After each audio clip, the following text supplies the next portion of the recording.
To me, right? Yeah. Thank you. Mhm. Thank you. You're welcome.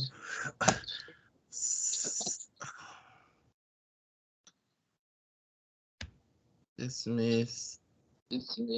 I stopped recording again. Cause what's your name? What are you gonna call yourself? Muhammad. You gonna keep okay, Muhammad? All right.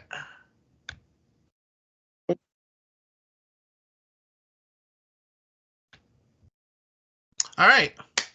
Let's get started. So, uh, I don't know why your screen is freezing, but anyways, we're gonna roll with it. How are you this evening, Muhammad? Very well, thank you. Good, good, good, good. What did your day consist of today? You had a good morning, I hope, starting off. Well, yeah, I mean, as well as one could expect. Uh, Mm-hmm. I mean, um, by the time you're my age, you get used to getting up every morning and trying to put your best foot forward Right. and deal with things as they come to you. Um, so it was okay. I had my breakfast, and before that, I did a little bit of a stretching, and it was okay. Thank you. Good, good, good, good, good. So why are we here today? What's been going on? Well,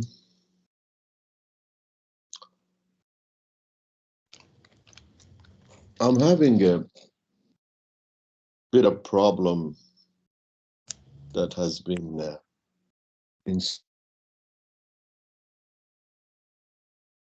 in the few months. Um, I'm a single man and I'm divorced, and I don't see as much as my adult children as I would like to. And I'm also have had a low vision most of my life and had to kind of get used to it and work around it. Mm-hmm.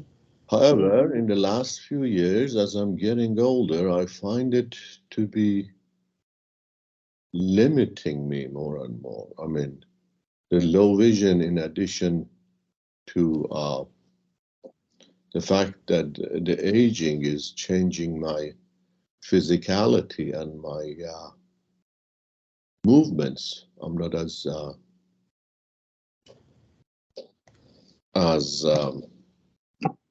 energetic as I used to be, and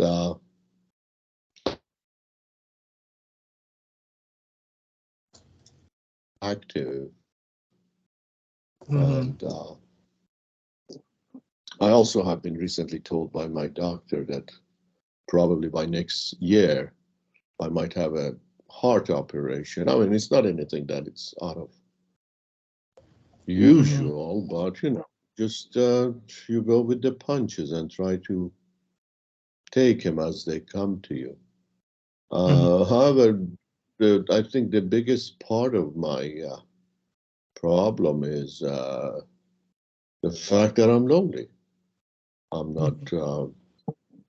I mean, I was never a life of a party kind of person. I was always more of an introvert.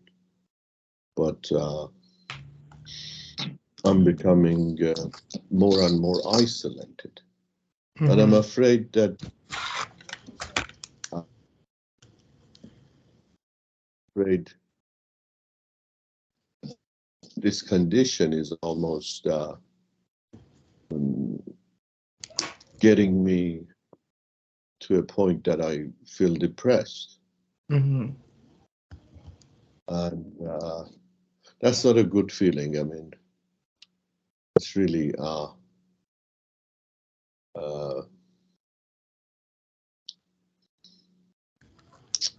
it's not a good feeling. So I've had therapies before throughout my life, depending where I was and what I was doing. Mm-hmm.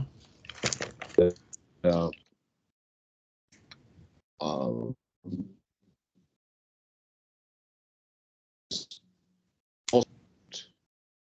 through the part-time job that I do, I have come across uh, this woman that shows interest in me. Mm-hmm. However, I lived alone for so long that uh, I get nervous when she comes around, and she's very nice. She's very kind. She's Mm-hmm. also a bit young than me, and so in some ways, I think that's my way out of my problems. But at the same time, the first time that we were meeting each other, uh, I mean, she has started working for me, although I met her at this teaching job that I have. She's trying to curate my poetry and drawings and paintings, and she's shown promise in it, and she's very interested. However, about a week ago, we wanted to go to um, an opening, art opening, one of my mentors in Manhattan, and uh,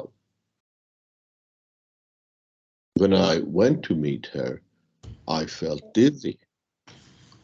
And suddenly, I had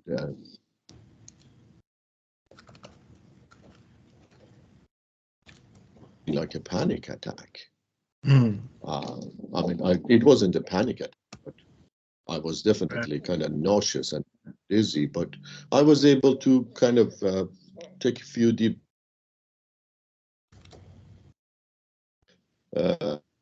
If you're going to be stuck in the house, and that's not going to help. And this is a nice lady that go out, you make your life a little bit more palatable. And I got myself there. And once we got together, we got on the train, I felt better. Mm-hmm. I felt better, and we had a good time, and we came back. But I'm kind of on the fence about if I want to allow this to go further or not. So now, And, what, sorry to interrupt. I know you said you no, mentioned no, that you was feeling dizzy and nauseous. Now, is this the first time that you are meeting this young lady? no, no. When I was going to school, the first time, yeah, I was going out with this young lady. But when I was going to school to get my doctorate, I had similar experience.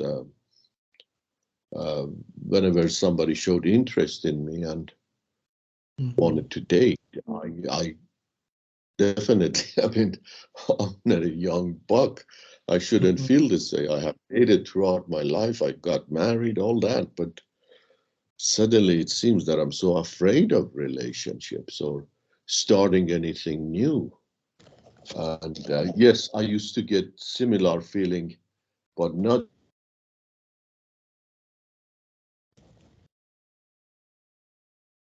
because whenever I started seeing somebody, you know, really Yeah. stomach ups and dizziness and things like that. So I've felt this before, but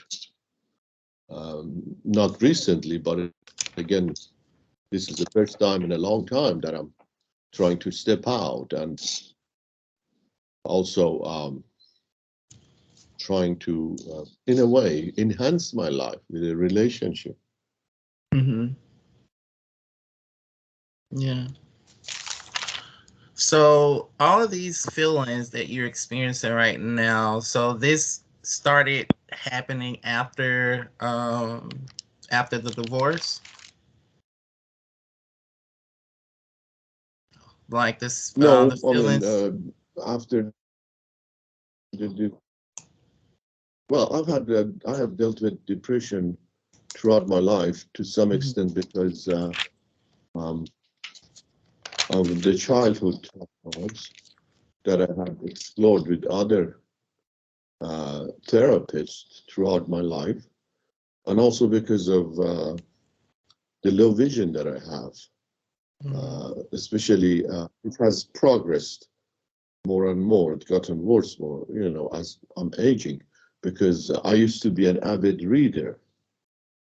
Um, but after the divorce, I was able to get a chance to go to Colombia for my doctorate, which was a Mm. fabulous opportunity. So that really, I mean, changed my life. And but I also stopped working because I was going to school full time, and Colombia is not easy to maneuver. You have to really put your nose into the book and try.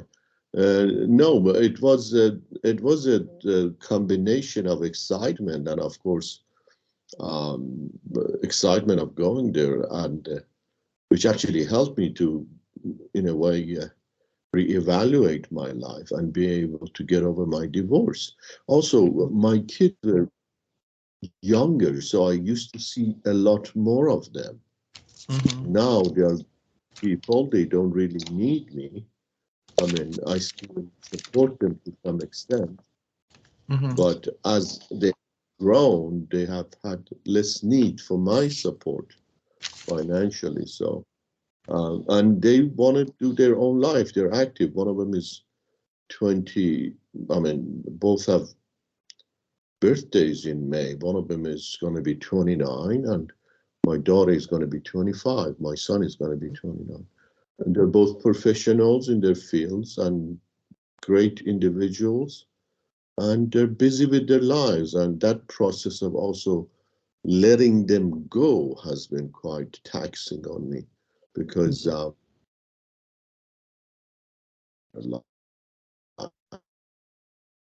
no matter what you do, your children end up breaking your heart because Mhm. they go after their own life. I don't see them. Yeah. So it excite this feelings of anxiousness because I haven't been really dating after divorce. I've been busy with the schooling and everything, and I mean I had a few short relationships, but after one or two of them, I just decided not to do that to myself. Just pull away and focus on my studies, which I did, and so I haven't had many relationships during the last 10 years, which Mhm. I have been divorced in a way. Uh, Mhm. and I know that I do, in a way, it seems like I'm afraid of women or any relationship in a way. So, but this last one, especially because it's been more promising than the other ones, because the age difference is not much. She's a very pretty lady, and she seemed to like me. Um, Mhm. I'm very much taken by my poetry and my work, so it seems a little bit more promising and serious. And I think maybe that's the reason that I'm more afraid, because Mhm. it's if I really fall in this, I wouldn't be able to get out, and Right. that brings certain comfort and joy with it, but also a whole. I mean, relationships are, especially if you've been married once. Mhm. And I'm I'm an artist. I'm a painter and a poet, and I've been published and had shows. So I have a temperament of an artist. And when Mhm. you're an artist, you're always looking for something to stimulate and inspire you. So artists usually don't have a good temperament to be married, and be stationary and focused to that extent. They need, our own time. I think to some extent, when I got married, I lost a lot of those. I had to really take away my artistic self and put them in the closet and close the door and shut it off, because I had to become a businessman to be able to take care of my wife and kids. And I was actually became a very good businessman. I made a lot of money, and but I mean, working hard 7 days a week. But at the same time, the more money I made, the bigger our lives got, the sicker I felt. You know, I was miserable. I mean, that's the first time I felt depression was when I was very successful, you know, making money, and I had a great family life, or at least that's what I felt. Yeah. Okay. So as far as this present moment, where would you say you are at in life? This present moment, like as far as with your functionality and with the, as far as I know that you mentioned, you have some vision impairment, Yes. and also you are going to be having a heart surgery next year. Yeah, next year, and I have some problem with my aorta's valve. It's got a little bit looser than it should be, and usually what they do, they change that. They give you either a pig aorta, I mean the thing that opens and closes, the level, Yeah. or a plastic one. Mm-hmm. And if the plastic, you might have to change it 10 years. They said it has become a very routine, and they don't really even open you up. And Okay. So that kind of ties in as far as to your medical history as well. As that far is as not from, as yeah, as far as from a medical standpoint, is that the only thing that you had to deal with? As far as I know, you mentioned, like I said, the heart, having that heart surgery next year, and the eyes, the vision, having low vision, and also, is there any other medical history you not would like that to talk about? no, it's just the whole overall process of aging, which is not uh, Mm, easy to get used to, because um, I mean, God gives you certain wisdom, mhm, especially if you've been as committed to your reading and as curious as I have been, um, to deal with it. And so it's not as bad on me, because mhm, I expect things to happen, but you notice that you are losing, and you know, losing certain abilities, and mhm, but that is not as big on me. I mean, because even with my eyes, you know, I have been able to be creative. When I started going to school, I knew that I wasn't capable to read as well as. So I started listening to lectures on audio rather mhm, than that throughout my schooling, and also throughout for my own education. I mhm. also put aside 2 hours a day for my own education, to listen to different lectures and kind of expand my mind as much as I can. But no, I don't have any other All right, physical problem really. good. So And also, as far as with psychiatric treatment history, do you have any? I know you mentioned struggling with depression. Now, is there anything else that you was struggling with in the past? Well, throughout my schooling, I was studying Jungian psychology, and I was also um, um, went to a Jungian therapist and uh, was trained and mentored by him. Okay. I found that I've gone through, which one of them is you know, all of us in a way have some sort of parental complexes, and I did have a big mother complex in a way that we worked on it with him, and to some extent I was able to come in terms with it. Because, you know, Paul Young says that uh, there are many problems in life that you don't get to solve it even through the therapy, but you get to outgrow them. So I could say that I have outgrown some of that, and I've been more aware of my own picadillos and my own shadows and, you know, my own problems, which gives you a good way of assessing your life and adjusting your life in a way, Okay. based on your knowledge of your shadows. Yeah. I mean, more than anything, I'm right now more concerned with this.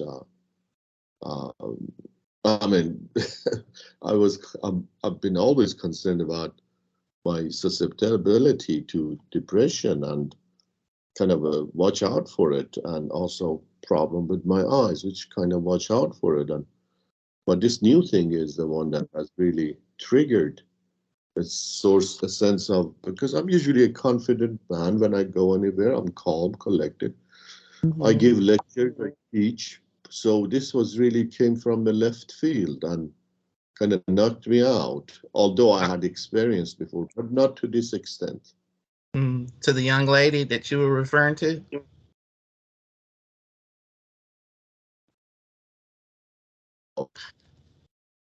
All right. She's younger than me, yes. And also, with that being said, how has the vision impairment affected your, because I know you mentioned you are an artist and you paint, so how has that been on you? I have not allowed it as much as I could to become a detriment or stop me from doing what I do, because life is short, and I always say it's 10 minutes to midnight and much later than what we think. So you have to carpe diem and live at the moment. But it hasn't, I mean, it hasn't bothered me, because although I do very detailed drawing, um, but more than anything, it has gave me problem studying for my courses at Liberty University, but they have been good with me over there, and they give me time to catch up with my studies. So it's just the fact that I mean, I see the whole world through my eyes, and I've been seeing how they're becoming less effective. And also because I don't see much from my right eye, it has kind of shifted to the side. And I do some coaching with clients, and one of my clients pointed out that, um,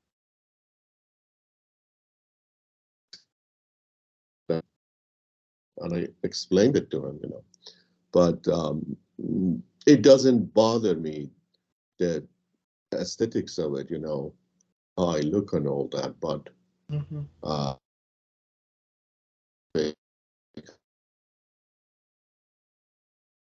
not being able to take care of myself. Yeah. So now, do you have a family history of vision impairment? Well, this is something that runs in the family. It's we all have weak retinas, and we have a tear in the retina, and that was the cause of my impairment. But when I was 14 years old and living in Tehran, Iran, We always played soccer over there, and I got hit in the soccer. I got actually hit in the eye, and that led to the tear. Unfortunately, they did not deal with it the right way. I and they were able to maintain it, but not with much vision, really. I mean, so I cannot read or even see much from the right eye. Okay. And also, do you have a family history of depression? Yes, again, my mother's family, they have had depression in the family, and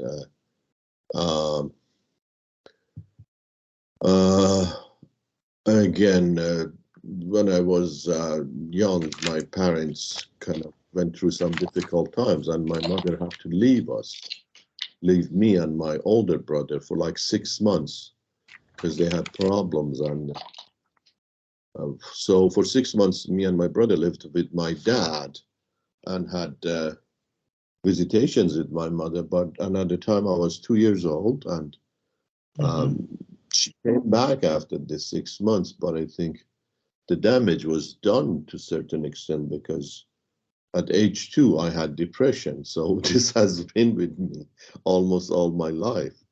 The Yeah. black dog, as Churchill used to say, or the black clouds, have been around most of my life.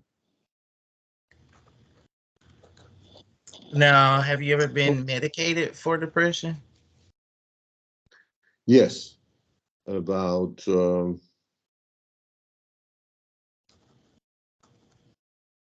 30,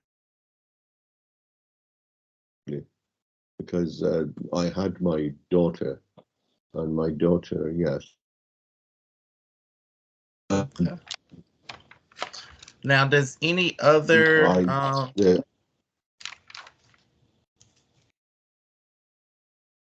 you were saying? About the age 35, one of my clients at the store I had was a psychopharmacologist, a famous psychopharmacologist in Connecticut, and I went to her and she put me on Paxil, and that really helped me at the time. It was very effective, and after almost a month and a half, it kind of kicked in, and it gave me a certain edge against depression. It gave me sort of a shield, that I was able to deal with things better. And as times went by, I put it aside. But and I didn't have any problem with depression until after the divorce. I was really devastated because our families, we usually don't have divorces, and we kind of try to keep it together as far as we can. But my wife left for a year, and then we had to divorce. Okay.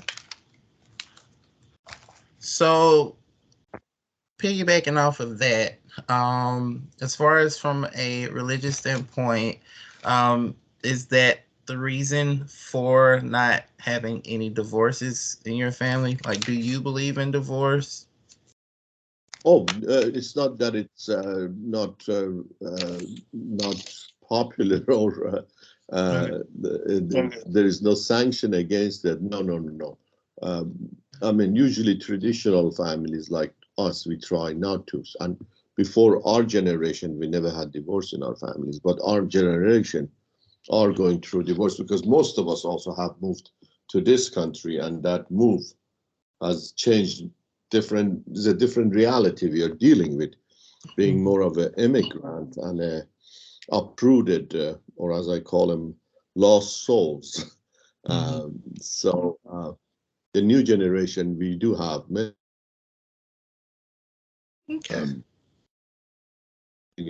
against divorce. People don't have to live together if they do not feel committed to their relationship or there's something wrong. No. Okay. So as far as y'all for your culture specifically, what is your cultural background? I was born in Iran, so from a race point of view or background or ethnicity, that makes me a Persian. Mm-hmm. And I was born to a Muslim family, which makes me a Muslim. I'm not a fanatic or to some extent not even, uh, but I do have a very extensive belief in God, Mm-hmm. try and really have a big uh, study in Christian spirituality through my studies with Carl Jung and Carl Jung psychology. Okay. So spirituality is very big for me. Yeah. All right. What three things do you hold value to as far as from a cultural standpoint? I don't think if it's really cultural, because I have spent most of my life over this country. I Mm-hmm. was 17 years old when I came here, so I've been here over 40 years, Mm-hmm. and I look at myself as a citizen of the world in a way, and as long, I mean, I'm loyal to being who I am, what I am as a Persian and my land, all that. But I've also looked at myself as somebody who has researched scholarly in other religions and spirituality. I also took courses with Spirituality Mind Body Institute, and under mentorship of the founder, Dr. Lisa Miller at Columbia University, and I also taught classes for them in Jungian psychology and all.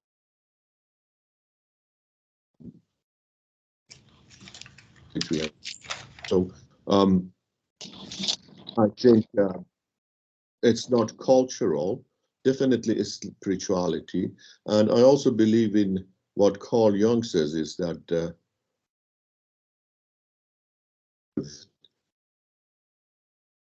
to get to know himself. So that awareness has been very important for me. And also living an authentic life, which the biggest base of it is kindness and being my brother's keeper and living in service of others. Good. Money, I mean, living in a fabulous house and all that. I put it all aside because I want my clothes when I being an authentic person, being an aware person, and also believing in the golden rules. Don't do to others what you do not like to be done to you, and live a life in service of others. There's this saying, find your gift in life and then give it away. That's a good mantra for me. So, with that being said, do you feel like you have a sense of purpose? Oh, definitely. I mean, um, I've always been, I mean, I came to this country wanting to become a journalist and a writer. I have been a poet and a writer all my life. But because of what happened in Iran, the revolution, then my family joined me here. And we had to find a business to be able to take care of the whole family. And that's where I became the sacrificial lamb because um, I had the facility and the ability. I knew the language well because I had. So I was, in a way, had to manage and run the business.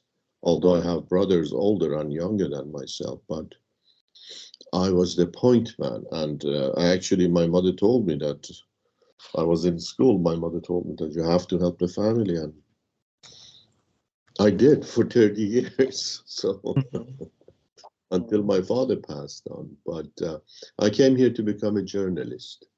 And going back to school, definitely, the fact that I was able to teach at Columbia University, the fact that I'm teaching right now. I gave a lecture last week in Westport Library about how we deal with time. So these are all things that I like. Also, helping my clients, coaching them, and living a consequential, purposeful, meaningful life, definitely.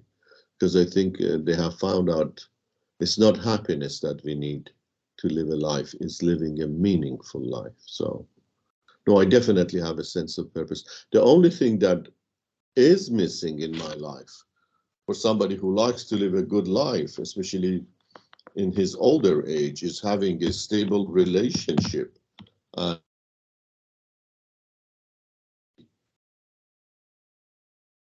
Life.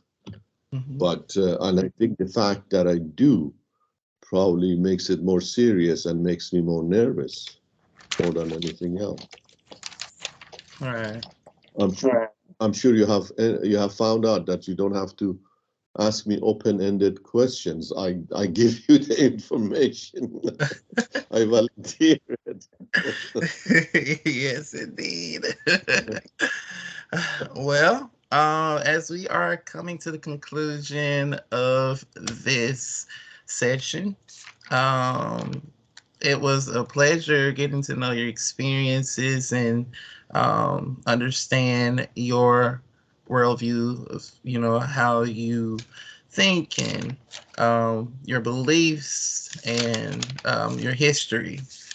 Um, we are going to put a pause and discuss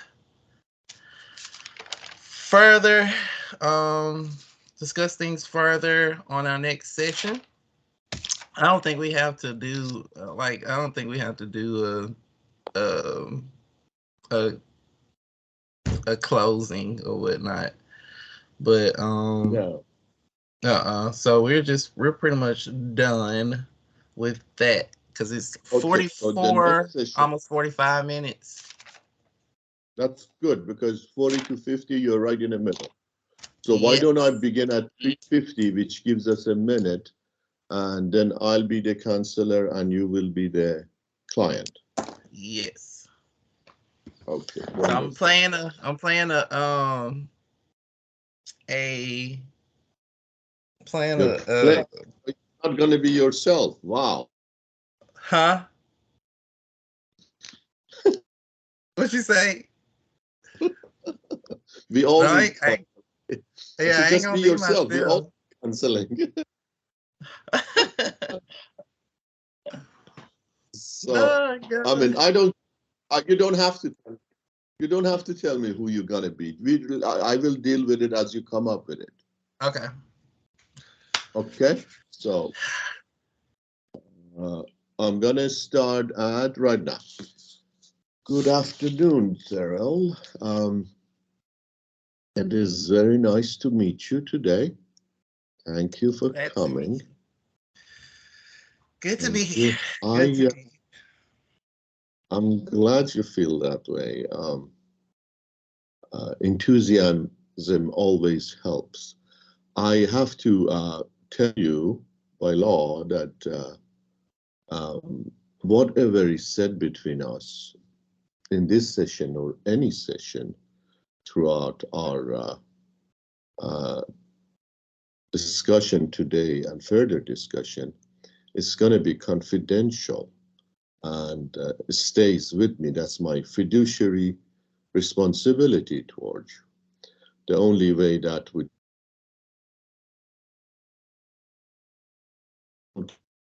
think that makes me feel that you're going to hurt yourself or hurt somebody else, then based on law, I have the duty to report you. I just want that to be clear to you. So I hope you feel comfortable to tell me whatever you wanted comfortable about confidentiality of it, and I hope that gives you a certain comfort. So, what brings you here? Well, I uh,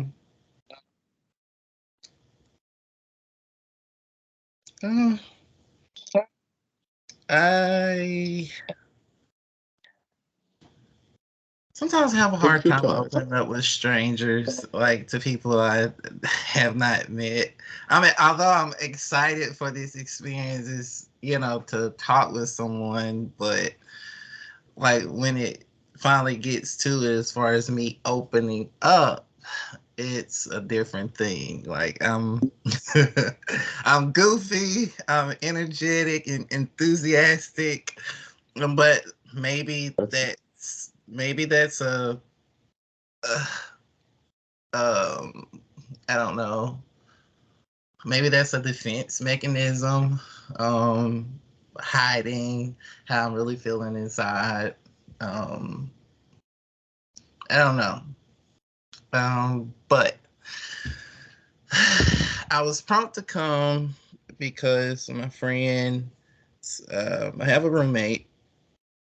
mm-hmm. He was, uh, it's he saw me at my worst. Um, I was just not in a good headspace. I was feeling depressed, and I was just, I guess, kind of flipped out on him. Um, I need some tissue because I'm crying. Because I kind of flipped out on him for some nonsense stuff. I guess I was at my boiling point because so much pressure that is constantly building up. We got school and exams, and I'm working full time, and the pressures of my family, thinking needing to be perfect all the time and always happy, because when you have that persona of always just feeling happy, like people see you as a happy person, and a person that never like shows emotions, as far as negative emotions, as far as feelings of sadness and whatnot.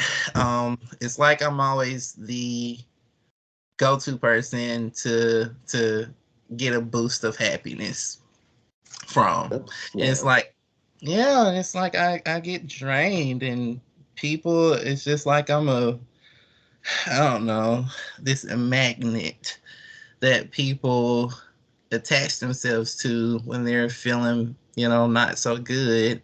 And it's soaking up all of my positive energy, and it leaves me feeling frustrated and Yeah. confused about my own feelings, and not really able to differentiate those feelings and what they were or are.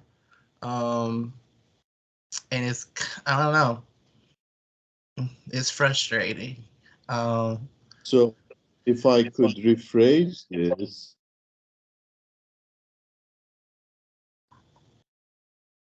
is that you want to be work on in a way. First of all, is that the persona that you have as mhm, somebody happy, somebody positive, and you don't think that is the real you, and you think, if I could rephrase this, you think that's like a defensive mechanism for you. mhm, And also, you telling me that uh, that has allowed some breaking the boundaries, letting others use you as their, I mean, not use might be, I mean, come to you for, to kind of release their problems with you, and that drains you. So there might be some, we might need some, look at some of the boundaries. And also, you talked about being depressed and kind of having a bad discussion or a explosive discussion with your room. mhm. And Yeah, is that right? Yeah, I think that was like my boiling point. Um, the big explosion I had, because I didn't want to treat him like that. Because I mean, I know that's not me. That's not who I am. And I know it kind of shocked Well, him as have you well. been able, yeah, have you been able to talk to your roommate about it? Maybe I explain yourself? I did. Um, I talked to him about it after it happened, and this is why I'm here today. Um, because I mean, I don't want to lose any friends or good people in my life, because of my emotional instability.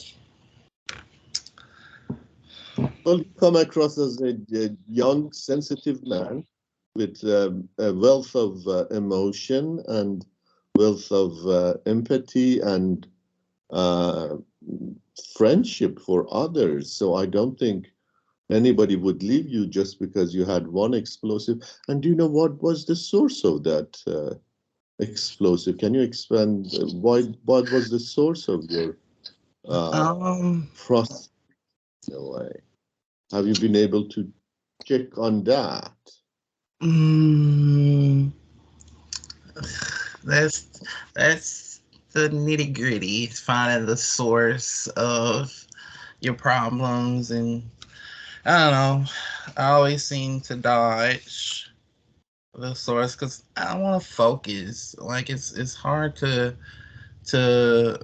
move forward when when you have negative a negative past, a past that offered nothing but heartache, and confusion. Okay, so I guess I'll You go ahead and you say don't it. I, I, go ahead. I just never really said it out loud. I never, I have never said this out loud. My own parents don't even know. Like it's,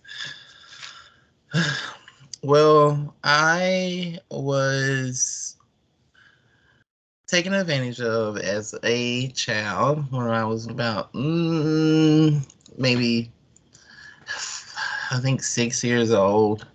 Um,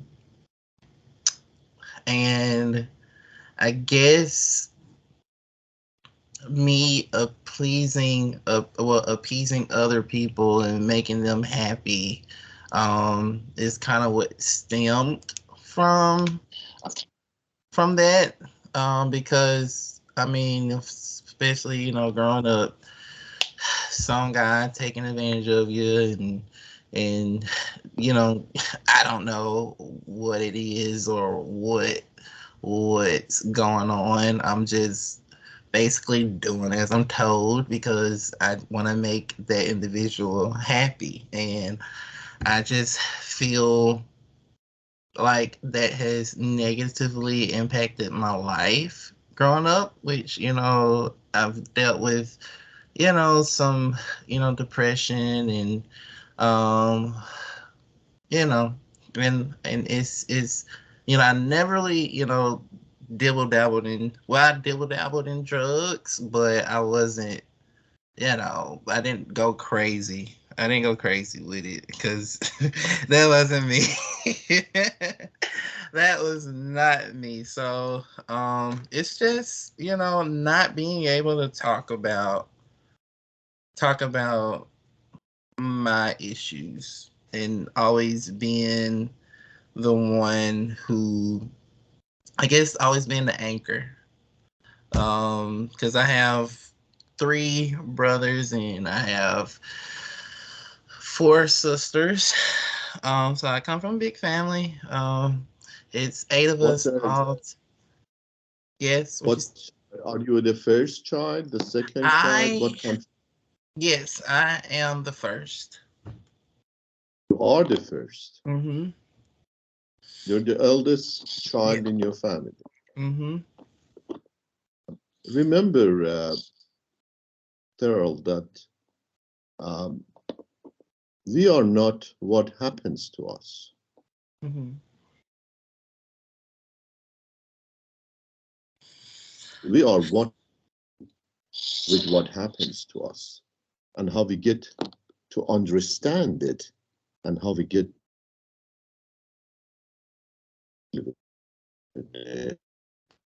I've never been able to talk to anybody about what has happened to you.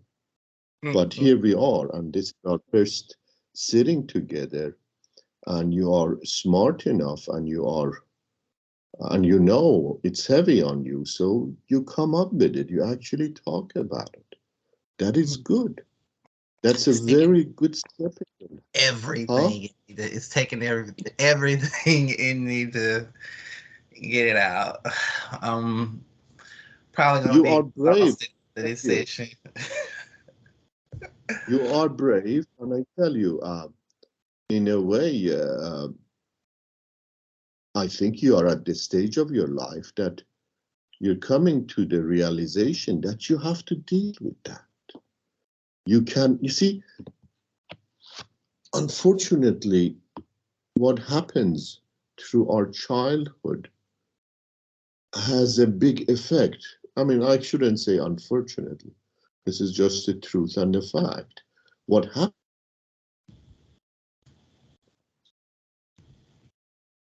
My mother, I mean, uh, left me, and it affected me, as we talked about it. But focusing on you, um,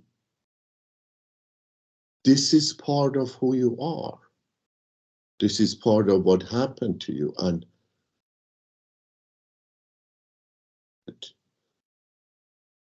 this is what happened to me, and because of this, and it's not small, it's a big thing.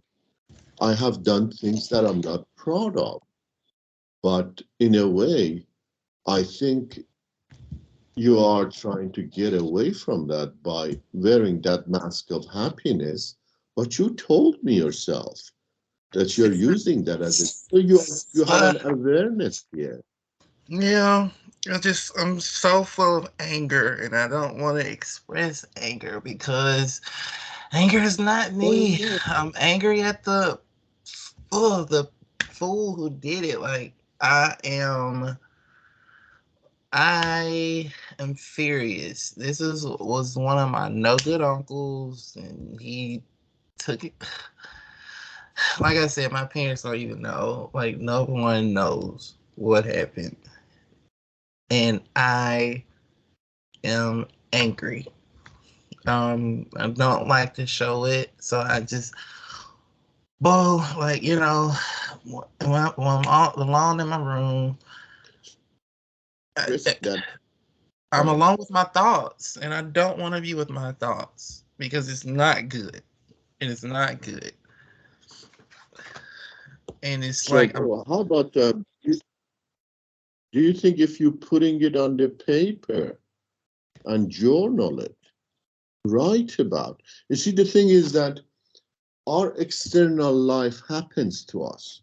Then we either choose to internalize it and deal with it or deny it. Once you start doing journaling, once you start putting on a paper, you're actually giving it a sense of reality. And then you have to deal with it. You become aware of it, you become conscious of it. And I tell you, Terrell, you're not alone. 90, maybe, I mean, I don't want to throw numbers, but a major part of our youth and childhood for most every person in this society goes through that. This happens more than it's supposed to. You're not alone. There's a lot of people out there that are dealing what you deal with. And there's a lot of groups and support groups and people that are available to you to help you with this.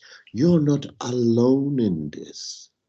And just the fact that you have come to the term, we opened the session, you tell me in a way that, Mohammed, this is not who I am. This is a defense mechanism I'm using. You say it. And then you tell me about it. Shows you how ready you are to seek help. Because you know, maybe it's time. Because you only can be who you are. If you don't be who are you gonna be? And you have to deal with who you are. They say you never change what you are, and you never stop changing who you become.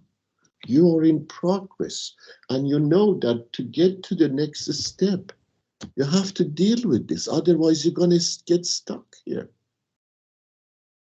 And you're better than that, and you feel it. You come here, and you know this is an opportunity for you. You are ready, and you're brave at it.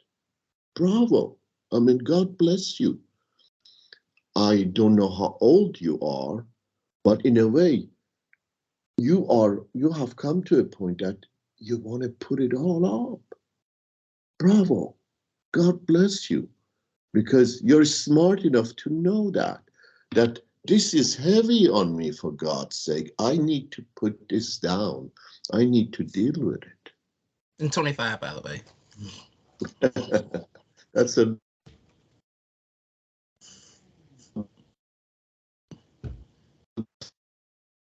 Yeah. pull that will.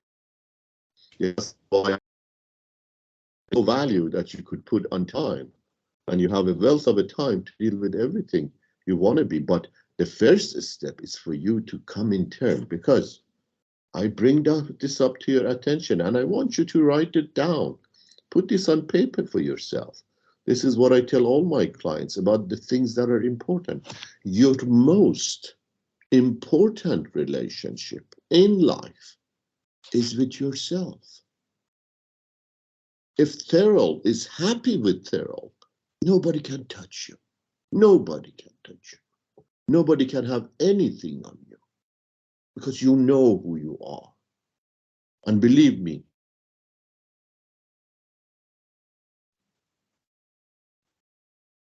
we call it conscious. We call it our soul. That's our godly part. And if you come in term with that, if you come to become and meet yourself, your godly part, your better self, Freud calls it id, Jung calls it soul or psyche. But that's the part of God in us that governs us. And you have to come clean with that part of you.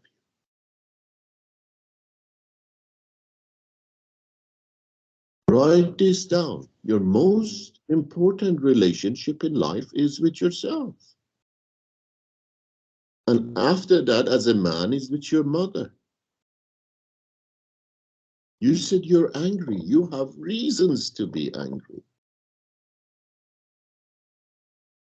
You have been violated. And unfortunately,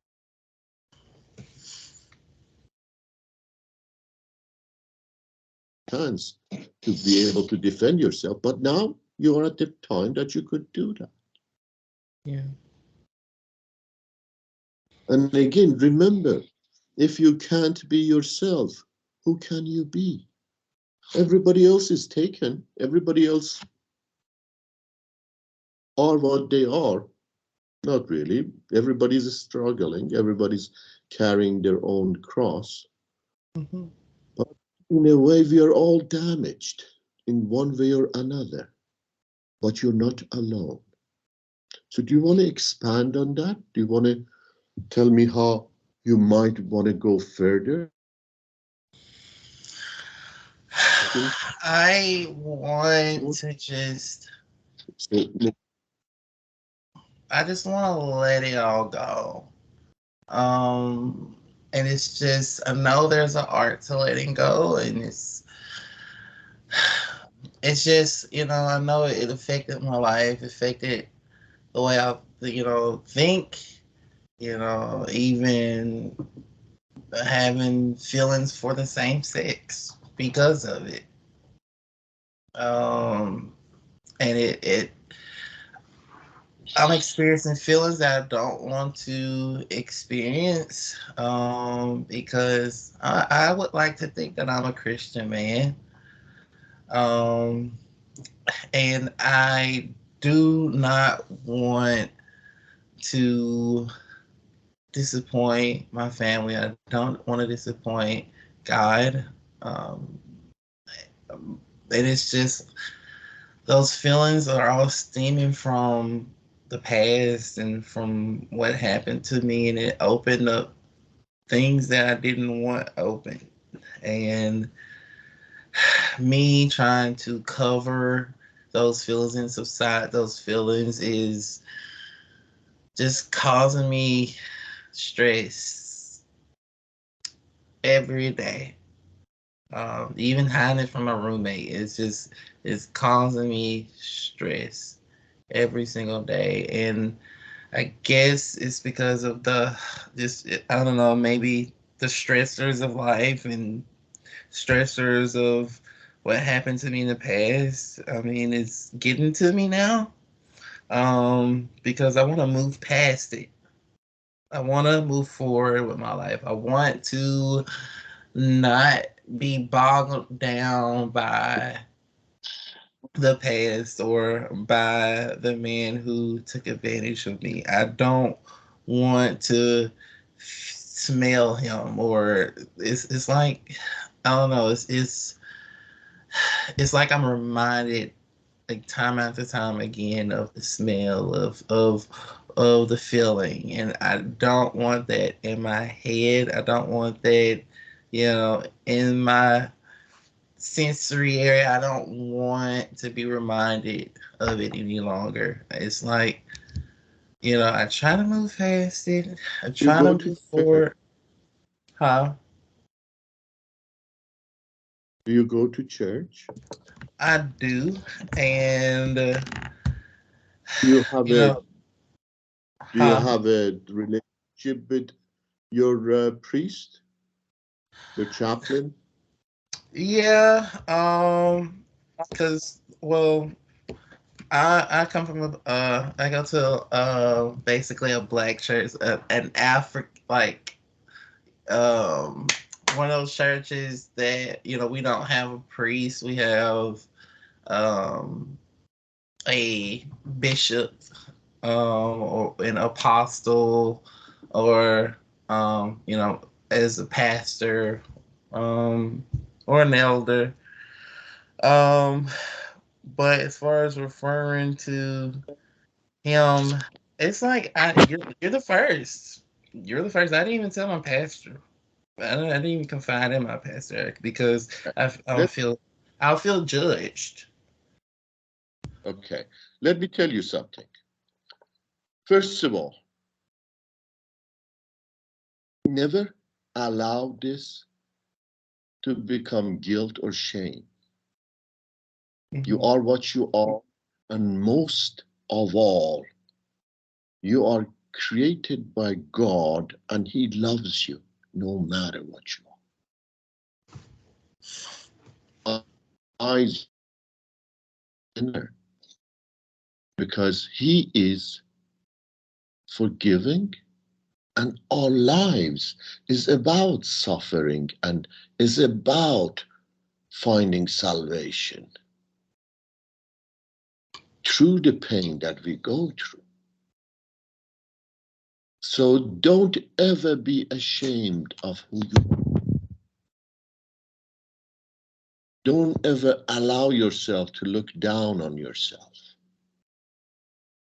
Your priest, your bishop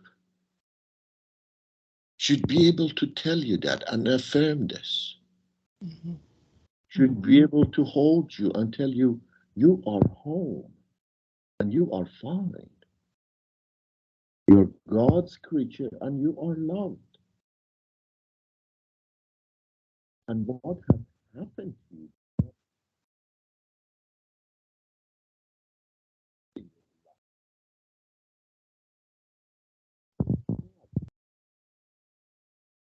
and you have the faith to take what happened to you and deal with it. And again, through your chaplain, through your priest, through your therapist, get to know who you are and deal with whatever this is. And never, again, never allow anybody to make you feel that you're less than anybody else. We are all God's creations, and He loves us individually. And remember, you have to love yourself and you have to respect yourself. That's the most important relationship with yourself, which in a way it means with your higher self, which in a way it means with your God. You have to gain that respect for yourself. I'm not telling you what to do, but I'm telling you, no matter what you are, no matter what your gender is, or no matter what you choose to be, how you want to live your life, no matter how you want to practice your sexuality, you are loved by God. Because there is nothing in us that we can do that throws us out of God's favor. As long as we do our suffering, we do lament, and we do go back to Him. He will take you in every time.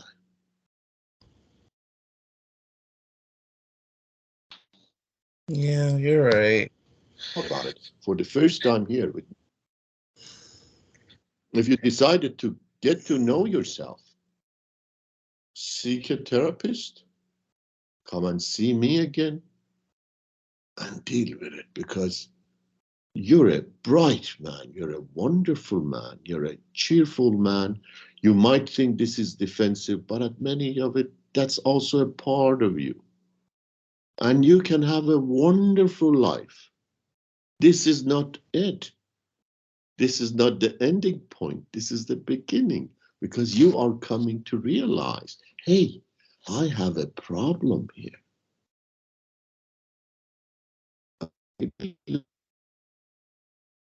There is salvation. In my Bible, there is my church, there is also science.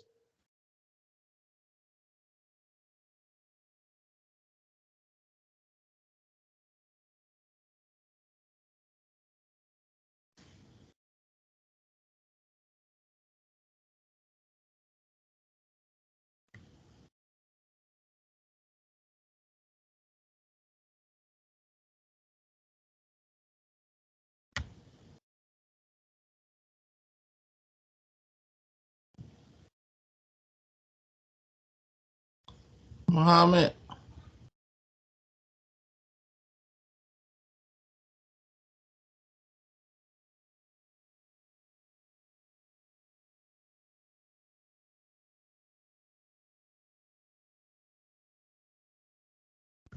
Your screen froze.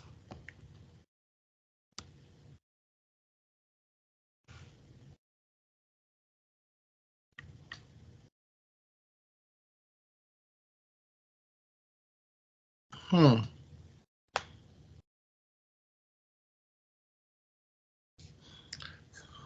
So his screen froze. We're gonna pause it right here. Um, let me hold on.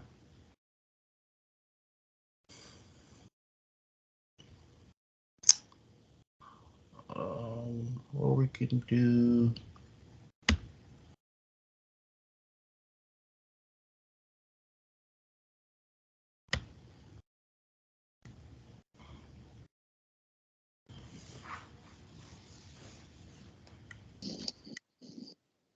Are you there, Thurl? I'm here. I'm here. What happened to your screen? I'm sorry about that. I think we dropped somehow, but we are back. Oh, You okay. see me? Yeah, I see. We can just pick up where we You left off. oh, so again, uh, I want you to make sure that you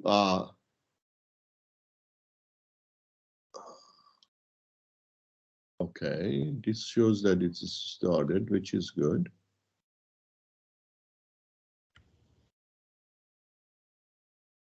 Yeah, it's still. Thurl? Yeah, it's still recording. Yes. We are good. Okay. So again, the most important thing for you as a client, the most important thing is that uh, to realize that there is nothing wrong with you. Something has happened to you. You're 25 years old. You know, that is like you're a pup. You're so young. It's unbelievable. But that means you have so much to look forward. And life is a magical mystery tour. And as Young says, there is no rule to it. And that's the mystery of it. But you can, the sky's limit for what you want to do. The first step, though, is for you to find somebody that you can talk to and you can be comfortable. Talk somebody so you can pick up this secret from your bag and give it to him and says, hold this for me. Because the minute you get rid of your secrets, you won't be anxious anymore. You will be proud, whoever you are.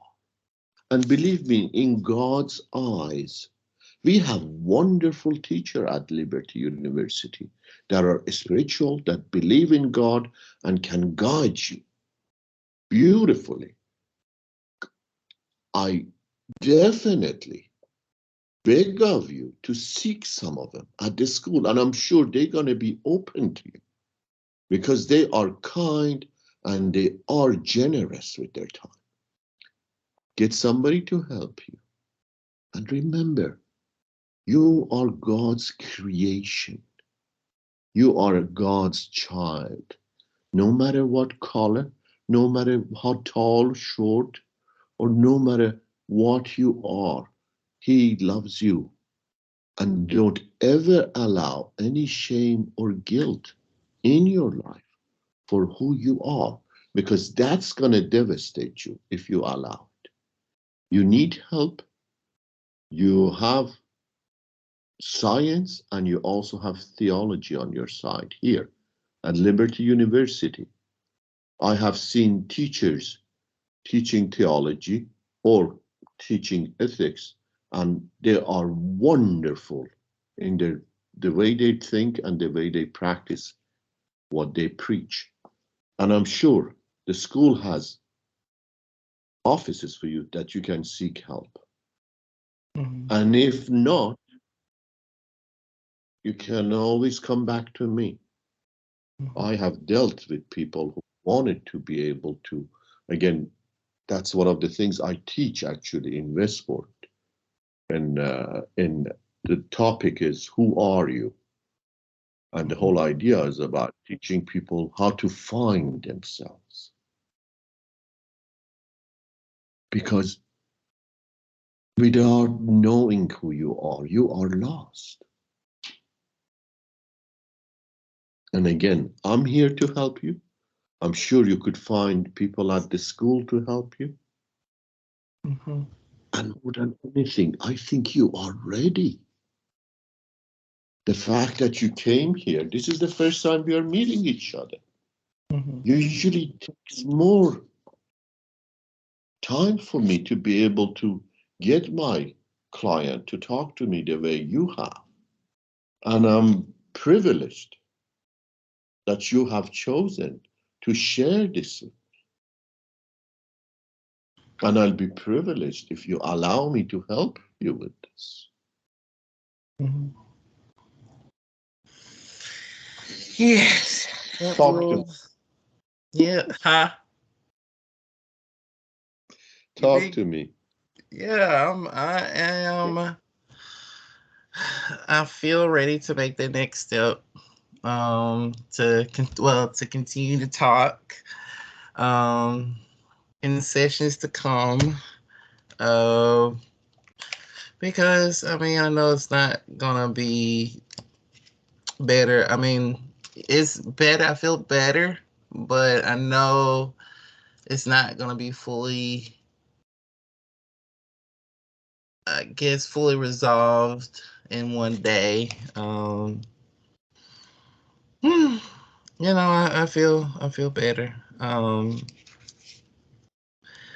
Ready to move forward and look past the past traumatic experience I've experienced at the age of 6, because I don't want to be boggled down by it anymore. I don't want to be confused, and But I don't want it to you stop. have to but you have to bring it up, internalize it, and deal with it, my friend. Yeah. You have to be able to bring it up, put it on a paper, give it to somebody to hold it for you, and deal with it. Because the minute you do that, you're free of it. Yeah. When you keep it as a secret, you are not free of it. And in a way, you want so badly to be able to come up with it and deal with it. It's obvious in you. Mm-hmm. And You're you right. are at the right place in the right time. So the ball is in your corner. And you always got to remember this point in your life that you decided, okay, enough is enough. I'm gonna deal with this.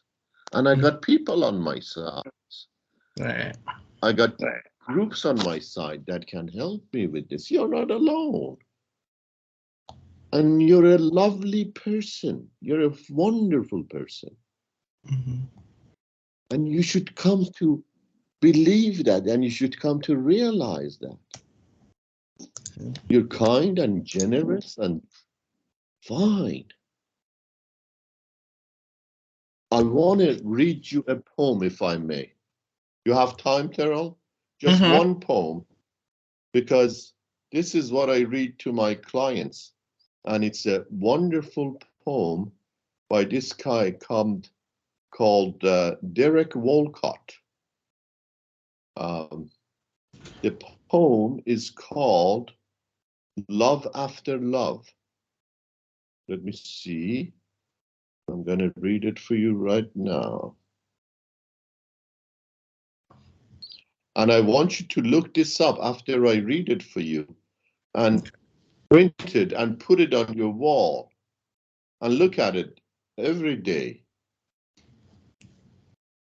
to understand that is what you are. Okay, listen to me, Derek. Listen to me, I'm ready. Terrell. Love After Love by Derek Walcott. The time will come. The time will come when with elation you will greet yourself, arriving at your own door, in your own mirror. The time will come when with elation, you will greet yourself, arriving at your own door, in your own mirror, and each will smile at the other's welcome and say, hi, sit here, eat. And you will say, sit here, eat. You will love again the stranger who was yourself. Give wine, give bread, give back your heart to itself, to the stranger who has loved you all your life. Give wine, give bread, give back your heart to itself, to the stranger who has loved you all your life, whom you ignored for another, who knows you by heart. Take down the love letters from the bookshelves, the photographs, the desperate notes. Peel your own image from the mirror. Sit, feast on your life.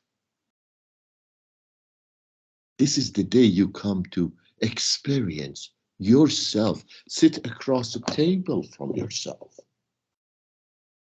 Get to know what a brilliant, what a magnificent human being you are. And once you come to that realization, nobody can touch you because you know who you are. And more than anything, you know that you are loved by God. Find that poem, my friend, print it, and put it on your wall. Okay. I sure do appreciate you. Pleasure is all mine. All right. All right. I'm going to stop the recording. You ready? Start recording.